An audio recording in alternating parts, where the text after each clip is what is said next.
Herkese merhaba. Ebru'nun Orkide Denizi YouTube kanalıma hoş geldiniz. Bugün sizlerle yine orkidemde uygulayacağım bir takım uygulamaları tamamen gerçekçi ve uygulamaya dayalı şekilde sonuç ve yaptığım uygulamaların detaylarını sizlerle paylaşmak istiyorum. Videoma geçmeden önce kanalıma abone değilseniz kanalıma abone olmayı, bildirim zilini açıp videolarımdan, bildirimlerden anında haberdar olabilirsiniz. Ve bu şekilde de bana destek olabilirsiniz. Şimdi bu kızım, Çaça kızımdan başlamak istiyorum. Yine teker teker tüm gelişmeleri sizlerle paylaşmayı hedefliyorum içeriğimde. Bakın havaların ısınmasıyla birlikte bitkim bir öncekinde kuruttuğu tomurcuklarını tekrardan yeni uçtan tomurcuklanarak gelişimi devam etmekte ve şu an bitkim aktif durumda. Yine burada da bir Phalaenopsis kızım vardı, beyaz Biglip kızım. O da uçtan uca yine gelişimini devam ettiriyor.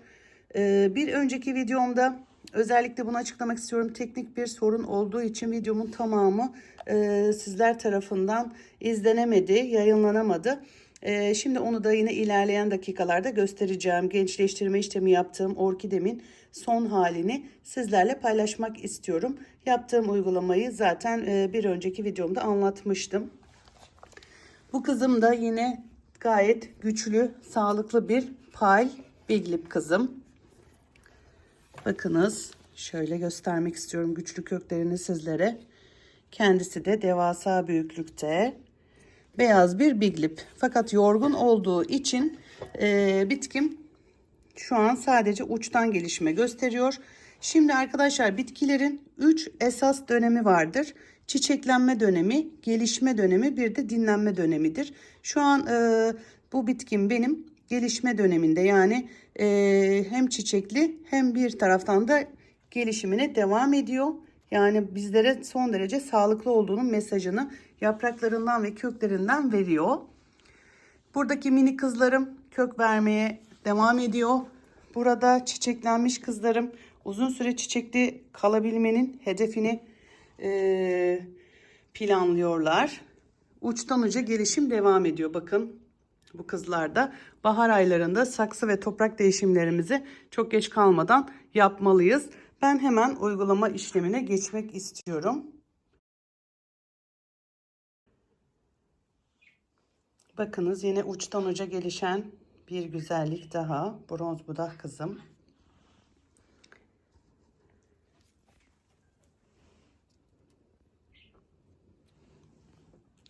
Yine Biglip, tavşan kızım. Bakınız, çiçekli haldeyken şu anda yeni bir çiçek dalı veren kokulu kızım. Şu an her şey yolunda görünüyor. Ben hemen uygulamadaki kızıma geçmek istiyorum.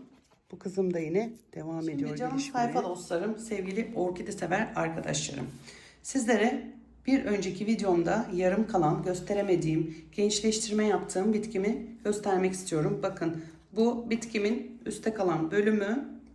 Şu da bakın, saksı içerisinde hiç kökü kalmayan ve durumu kötüye giden, kök çürümesi olan, sadece birkaç sağlıklı kökü olan orkidem ve şuradan ağaçsı tam taç yaprağının gövdesinden bitkimi gençleştirme işlemi yaparak diğer parçasını şu şekilde çiçekli halde şöyle bir pet bardağın içerisine aldım. Karışımımda biliyorsunuz ben kil bilyesi, hidroton dediğimiz kil bilyesi, şu malzeme toprak çeşidi olarak şöyle. Kil bilyesi en alta drenaj kullanıyorum. Yosun mutlaka olmazsa olmaz. Yosunumu da preslenmiş şekilde bir sphagnum yosunu kullanıyorum. Bunu suyla ıslatarak nemli bir hale getirip daha sonra saksı dikim işlemlerimde kullanıyorum. Bir de şöyle etli ithal bir ağaç kabuğu.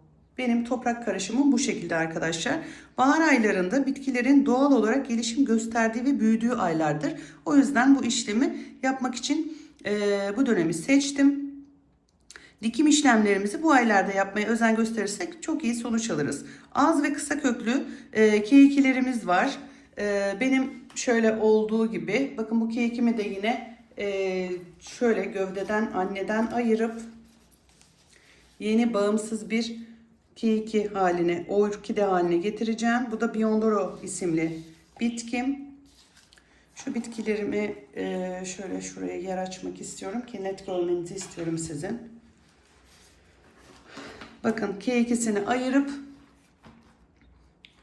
bunu da yine doğru bir zaman K2'lerimizi ayırıp dikmek için aslında bakarsanız saksı içerisinde kaldığında bitkiyi daha zengin gösteriyor ama bitki bu güç enerji olayını çok iyi dengeleyemeyebiliyor. Yani güçsüz zayıf bitkilerimiz K2'sini büyütmekte zorlanabiliyor. Ben yeterince böyle en az 3-4 adet kökü olup ve 7-8 santim kadar uzamış kökleri olan K2'leri anneden ayırıyorum ve bağımsız olarak ayrı bir saksıya dikim yapıyorum arkadaşlar. Kökleri yoksa zaten bunu yapmıyorsunuz. Gelişimini, büyümeye orada devam etmeli. Kök uçları aktif, canlı yeşil ya da bazen hafif pembe ve sivri oluyor. Saksı değişimi yapacağım zamandan bahsediyorum. Bu dönemler tam doğru zamandır. Bitkiyi saksı değişimi yapılabilir diye. Yani bu daha çabuk yeni toprağına ve saksısına adapte oluyor ve bitkimiz strese girmeden gelişimini yeni saksısında devam ettirmiş oluyor. Benim şu an şu kızımda olduğu gibi. Bakınız. Şu an şurada görünmüyor ama şurada bir aktif yeşil kökümüz mevcut. Ve doğru bir zaman olduğuna karar verdim ve değişimini yaptım bu bitkimin. Böyle doğru bir zamanda ve bahar aylarında bu durumdaki bitkilerimizi saksı değişimi yaparsak çok daha çabuk adaptasyon sağlayabilir. Şimdi çiçeksizse çok daha kolay işimiz ama çiçekliyse de saksı değişimi, toprak değişimi yaptıktan sonra ben bitkimin dalını kesiyorum. Niye? Çünkü bitki çok daha çabuk hemen saksıya adapte olsun ve bir an evvel yeni bir gelişme dönemine geçmesi için zaten şu an bir orkideydi. Bu 2 orkide haline geldi. Böyle böyle bitkilerimizi de çoğaltmış oluyoruz zaten. Buradan da tıpkı şu az önce gösterdiğim K2'li Biondoro gibi bu bitkimde de buradan bir K2 vermesini umut ediyorum. Bolca besin takviyesi, yumurta haşlama suyu, muz kürü, varsa yarasa gübresi, evde kullandığımız NPK gübreleri olabilir, köklendirici, 20-20 ne geçerse elinize orkide besini, orkide için uygun olan besinlerden bol bol bakımını bu şekilde devam ettirip buradan yeni bir K2 almayı hedefliyorum.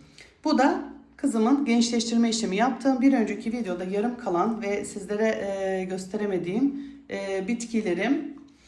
Şimdi hemen bir başka konuda yine sizlere bir bilgi aktarımı yapmak istiyorum.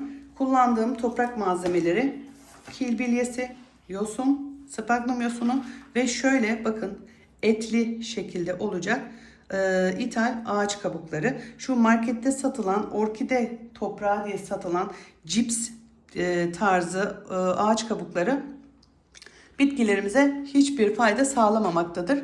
Onları sizlere tavsiye etmiyorum arkadaşlar kullanmanızı. Seçtiğimiz saksı da bitkinin yoğunluğuna göre şöyle 12 pot ebatlarında standart saksıdır bu zaten. Çıkarttığımız saksılarımızı bir güzel temizleyip Domestos'ta herhangi bir mantar ya da işte böcek, tripsise karşı önlem almak için bir güzel Domestos'lu suyla yıkayalım saksılarımızı. Temizlemiş bir şekilde tekrar bu saksılarımızı kullanabiliriz arkadaşlar. Şu saksı içindeki köklerimizin birkaç tanesinin en azından görünmesini sağlıyoruz. Bunun için de neden şeffaf saksı seçiyoruz? Çünkü buradan bitkinin sulama zamanının gelip gelmediğini ya da saksı içindeki köklerin sağlıklı olup olmadığını daha iyi takip edebilmek için şeffaf saksıyı bu yüzden seçiyoruz. Ve bu kökler griye döndüğü anda sulama zamanı gelmiştir diye düşünüp hemen bitkimize uygun şekilde sulama işlemini gerçekleştiriyoruz. Şeffaf saksı kullanmamızın da sebebi budur arkadaşlar ve dikim esnasında da şöyle dışarıdan görünecek şekilde birkaç kökünü şöyle saksı dışından görünecek şekilde yerleştirmesini yapmalıyız. Yine bahsetmek istediğim bir konuda arkadaşlar bitkilerimizi siz bilmiyorum bu konuda ne kadar zorlanıyorsunuz ya da sizi korkutuyor mu orkide bakımı yapmak? Hiç korkutmasın. Bitkilerimizi evimizin bol ışık alan cam kenarlarına yerleştirelim. Fakat gün ışığını yazın sıcak saatlerde tülle filtrelemeliyiz ki sıcaklık yani direkt yapraklara böyle sirayet etmemeli arkadaşlar. Yani bitkilerimizi bir aksesuar, obje gibi televizyon ünite kenarlarına ya da odanın orta yerlerine lütfen yerleştirmeyelim. Bitkilerimiz için şöyle geniş geniş dış saksılar kullanalım ki kökleri daha sağlıklı olsun. Sağlıklı orkideler çok daha bol çiçek açar arkadaşlar. Bunu unutmayın. En az şöyle bir parmak genişliği olmalı. Bakınız. Köklerin ışık alması, genellikle bu soruyu da çok alıyorum ben. İlla ki şart değil. Önemli olan bitkimizin yapraklarının gün ışığından faydalanabilmesi arkadaşlar. Tomurcuk aşamasına geçen orkidelerimizin sulamasında da çok hassas olmalıyız. Bakın mesela şu an benimki de hala tomurcuktan açmaya devam ediyor. Çiçekli orkideden ziyade böyle çiçek açmaya tomurcukta olan bitkiler çok daha fazla su ihtiyacı duyarlar arkadaşlar. Lütfen takibini doğru şekilde, daha kontrollü bir şekilde yapalım ki bitkimizin bu güzel tomurcukları kurumasın. Şu güzelliğe bakar mısınız? Siz herhalde şu an görebiliyorsunuzdur detaylı bir şekilde. İnanılmaz. Yapmamız gereken şey sadece bol bol ışık almaları. Bir de bu şekilde olan bitkilerimizi arkadaşlar bolca bulunduğu ortamı havalandıracağız. Şöyle bakın. Bu çok önemli. Havasız ve çok fazla havasız ortamda kaldığında bitkilerimiz maalesef gelişimi duracaktır. Şimdi benim şöyle bir orkidem var arkadaşlar. Bakınız yaprakları yumuşak, yumuşamış vaziyette. Şöyle bir çiçeğimiz var, devam eden gelişimi. Şimdi bu orkidemi ben aloe vera bitkisi ile yapraklarını biraz daha güçlendirip köklendirme işlemi yapmaya çalışacağım. Ve gelişmeleri de yine sizlerle paylaşmak istiyorum. Aloe vera biliyorsunuz çok mucize bir bitki. Yani hem kendi öyle olmakla beraber hem bu bitkilerimizin yeniden gücünü toparlamasında çok büyük etki sağlıyor arkadaşlar. Şöyle ben hemen bir parça aloe veramdan şöyle alacağım. Hemen bir bardak suyun içerisine yerleştireceğim bunu ve bunu blenderdan falan da geçirsek olur ama ben sizlere daha kolay yoldan göstermek istiyorum.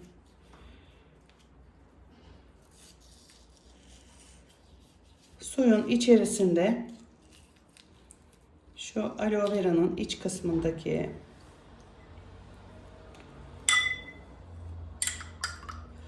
zaten suya şu an etki edecektir.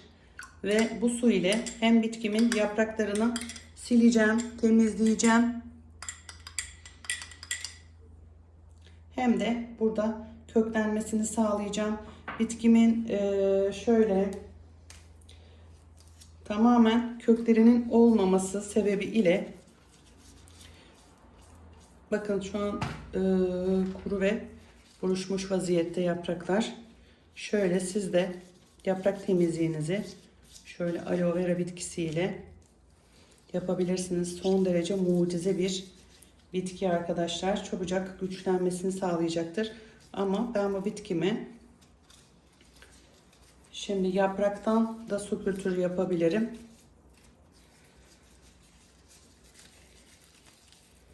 Suyuna şöyle aloe vera yerleştirdim.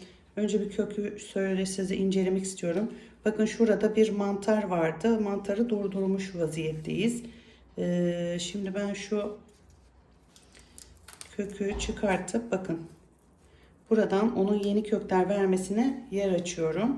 Yani yeni tazecik şu gövdeden bizlere yeni kökler verecektir. Köklenmesini sağlayıp da saksıya alacağım ve bu bitkimi de kaybetmek istemiyorum. Çünkü çok güzel bir tür.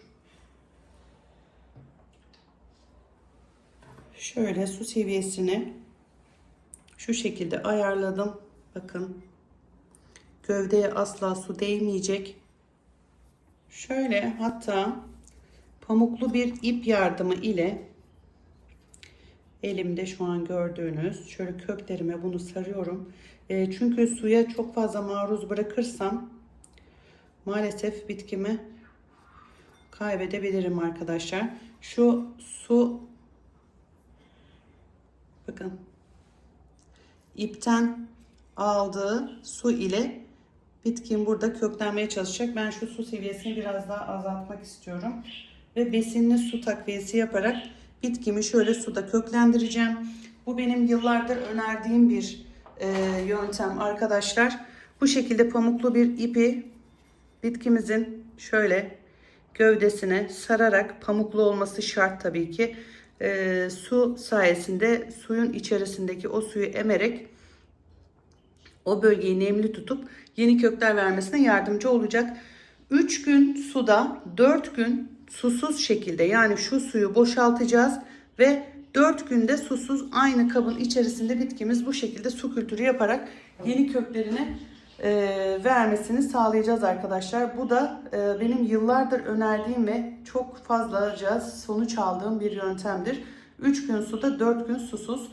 Takibini yapacağız. Işık alan bir yere konumlandıracağız bitkimizi. Yani şimdilik yapabileceğimiz başka da bir şey yok. Besinli su ile takviyesini yapacağız. Suyuna aloe vera suyu karıştırdım. Şimdi yine şu kızım var. Bunun da görselini yine bulursam sizlere aktarmak istiyorum. Bakınız, yosunda orkide bu da. İsmini şu an telaffuz edemiyorum. Bakın çiçek dalı vermiş vaziyette. Bu da gayet sağlıklı bir kız. Yosunda bakımına devam ediyorum. Gayet sağlıklı. Bir hafta kadar süre sonra da bunu da yine saksı nakil işlemini yapacağım. Uygun toprağa ve saksısına. Muhtemelen 12 pot saksıya herhalde geçirmeyi düşünüyorum, planlıyorum bu kızı da. Kökleri gayet sağlıklı. Yosunda da bakımına devam edebilirsiniz. Sizin de elinizde bu tür bitkileriniz varsa. Ben şu an tomurcuklanma aşamasında olduğu için biraz ağırdan alıyorum. Yoksa hiç düşünmeden hemen saksı değişimini yapacağım. Aldığımda çünkü çiçek dalı vardı bitkimde. O nedenle biraz ağır alıyorum bu durumu. Ama havalar ısındığı gibi ilk işim hemen bitkimin saksısını değişim yaparak doğru bir toprak ve saksı seçimiyle hemen saksı naklini gerçekleştirmek arkadaşlar. Bu şekilde yine şu kızımı da bir göstermek istiyorum. Bakın bunlar da yine şöyle dikimini bardaklara, plastik pet bardaklara yaptığım bir kız. Bunları da yapraktan gübreleme işlemi yapıyorum arkadaşlar. Çok fazla sulamaya maruz bırakmak istemiyorum.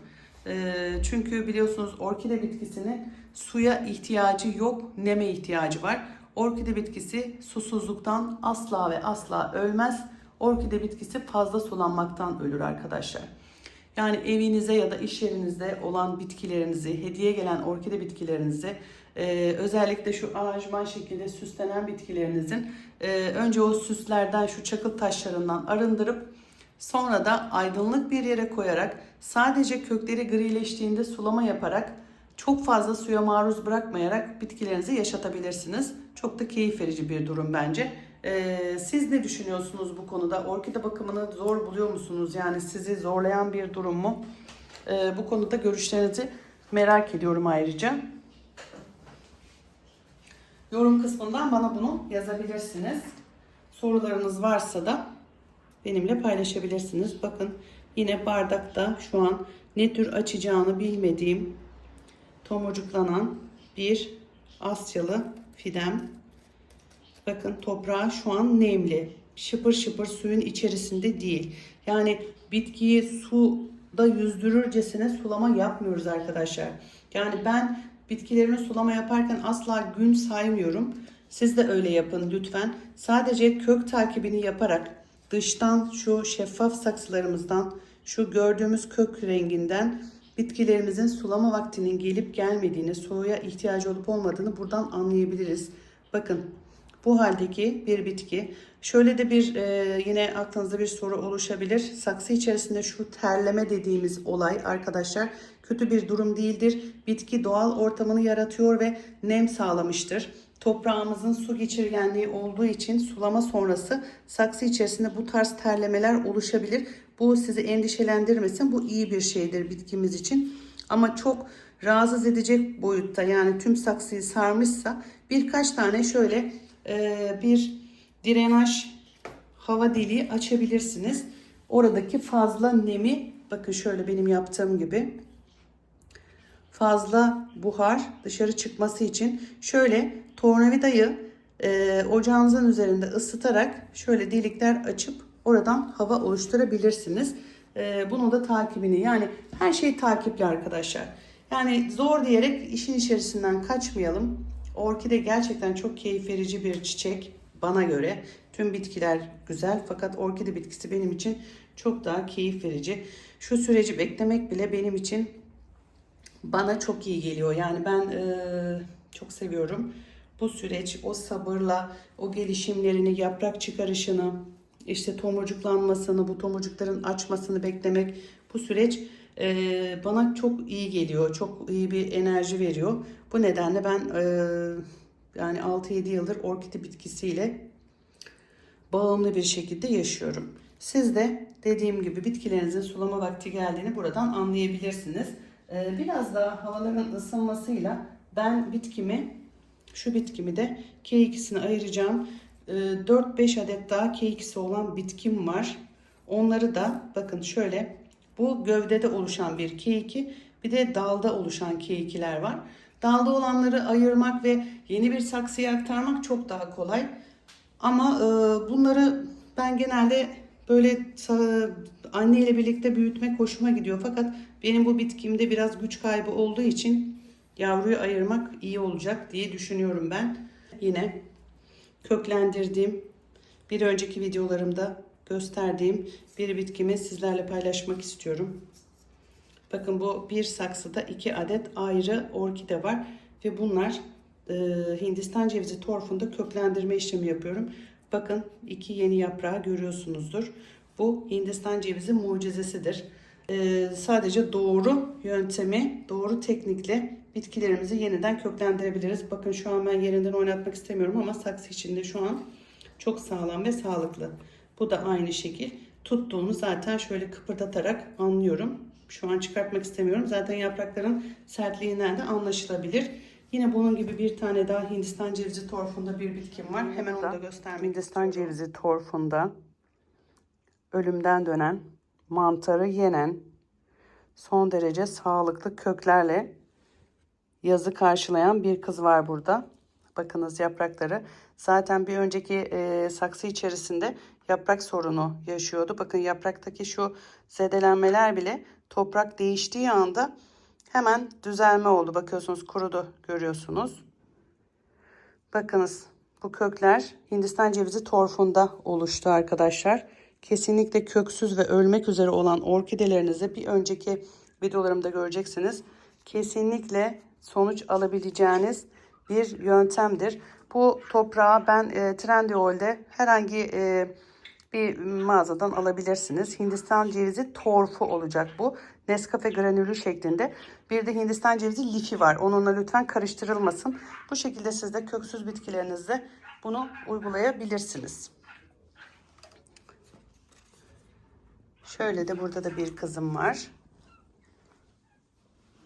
Şu kızımın köklerindeki gelişmeleri göstermek istiyorum. Bakın, bunlar havaların ısınmasıyla birlikte oluşan gelişmeler. Şöyle ki harika kökler çıkarmış. Bakar mısınız? Bunlar bu şekilde. Orkide bitkisi arkadaşlar, şu an elinizde olan bitkilerinizi şöyle bir ele alacak olursak, sıcak havada, sıcak yaz döneminde ya da bahar aylarında bitkimiz sadece ve sadece kök gelişimi ve yaprak gelişimine kendini adar. Tüm enerjisini buraya verir arkadaşlar. Havalar serinlediğinde, yani mevsim geçişlerinde, bu Eylül ayları ya da işte Mart aylarında, tam yani bahar geçişlerinde de hava serinlediğinde bitkimiz dal vermeye kendini teşvik eder. Yani bu şekilde aktifleşir. Bu konuyu da lütfen göz önünde bulundurarak bitkilerinizin bakımlarını, periyodik vitamin, besin takviyelerinizi bu mevsimlere göre ayarlarsanız çok daha doğru, güzel sonuçlar alırsınız. Şu kızımın köklerini, aktifliğini göstermek istiyorum. Yani neşesinin ne kadar yerinde olduğunu zaten yapraklar ve kökler size bu mesajı veriyor arkadaşlar. Bakınız. Güzel, kokusu da harika. Evet arkadaşlar, şu an detaylı bir şekilde görüyor musunuz bilmiyorum. Şuna biz ballanma diyoruz. Bitki dalında ve yapraklarında oluşur. Şöyle parlak parlak bir görüntü var. Şu an size de bilmiyorum net geliyor mu, bakın. Netleştirmeye çalışıyorum. Orkidelerde özellikle bu çiçeklenme döneminde su basıncı, yani sulama daha sıklaştığı için su taşıma olayı fazla hızlandığı için bu durumu bu sebepten dolayı yaşıyoruz. Bu her orkidede böyle şekilde değil. Bazı orkidelerde bu çok daha fazla rastladığımız bir durumdur. Hatta biz buna diyoruz ki bitkinin keyfi yerinde olduğu için bu şekilde bir salgılama olabiliyor. Fakat bir de bunun tam tersi, yine böcek ve haşerelerin yumurtalarını bıraktığını da işarettir. İşte bu iki ayrımı doğru yapmamız gerekli arkadaşlar. Eğer böcek ve zararlıların olduğu ballanma ise bunda da yaprak uçlarında erimeler meydana gelir. Yani yaprakta böyle izler oluşur, deformeler oluşur. Çok fazla yaprakta sararma başlar.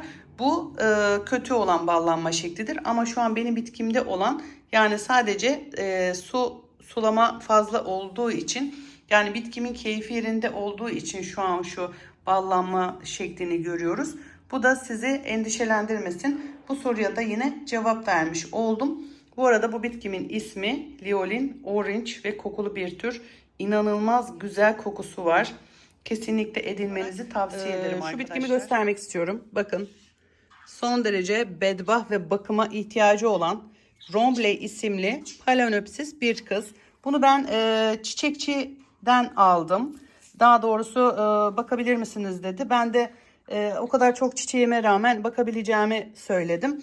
Bakın, bir sonraki videomda bu bitkime neler yapılabilir, bunu da eğer içerik olarak benimle birlikte yaşamak isterseniz yorum kısmından bana bunu belirtirseniz çok sevinirim. Bitkim çok sağlıklı. Bakın, tomurcukları şu an düşmek üzere. Bir sonraki içerikte bu bitkimin bakımını, neler yapılabilir, ne durumdadır, hastalığı, mantarı, trips, herhangi bir sorunu var mı? Bunu hep birlikte incelemek istiyorsanız benimle birlikte lütfen yorum kısmına bir kalp ya da bir emoji bırakırsanız bir sonraki içeriğimizi yine bu kızımla ilgili oluşturmuş olurum. Videomu buraya kadar izleyen, benimle olan, beni destekleyen, yanımda olan herkese çok ama çok teşekkür ediyorum. Kanalıma henüz abone değilseniz abone olup yorum ve beğeni yaparak, bildirim zilini açarak bana destek olmak isterseniz hemen aşağıdan abone ol butonuna basarak kanalıma abone olabilirsiniz. Başka bir faydalı videoda görüşmek üzere. Hoşça kalın, sevgiyle kalın. Tek derdimiz orkidelerimiz olsun. Yorumdaki oylamayı lütfen unutmayınız. Hoşça kalın.